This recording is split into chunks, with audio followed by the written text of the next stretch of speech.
DJ पर लच के कमरिया हो, देख के धड़के के दिलवा हो। रंगीन रोशनी बाजे धमाका, नाचे सगरी गवैया हो।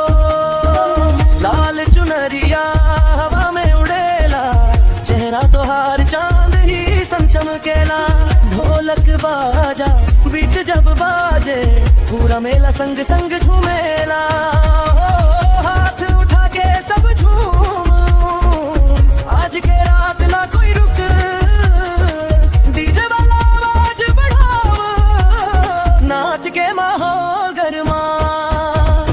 तोहरे हंसी पर दिल हर साला, तोहरे संग हर पल रंग वाला। सज धज के अइली जब तू रानी, महफिल बन गईल दीवानी। डीजे पर लच के कमरिया हो, देख के धड़के दिलवा हो। रंगीन रोशनी बाजे धमाका, नाचे सगरी गवैया।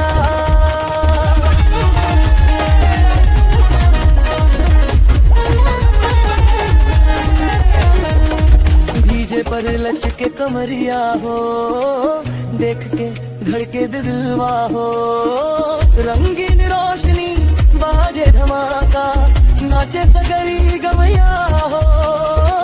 लाल चुनरिया हवा में उड़ेला, चेहरा तोहार चांद जैसन चमकेला।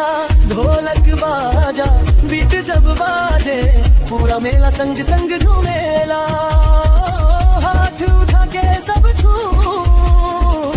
आज के रात ना कोई रुक।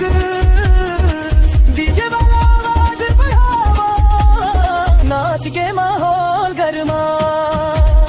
तोहरे हंसी पर दिल हर साला, तोहरे संग हर पल रंग वाला। सज धज के अइली जब तू रानी, महफिल बन गईल दीवानी।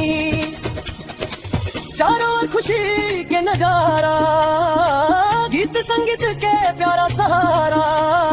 दोस्ती मस्ती हंसी के संग, याद रहे ई रात दोबारा। डीजे पर लच के कमरिया हो, सबके दिलवा जीत हिलू। नाचत गावत बीतल रात, याद रही प्यारी बात।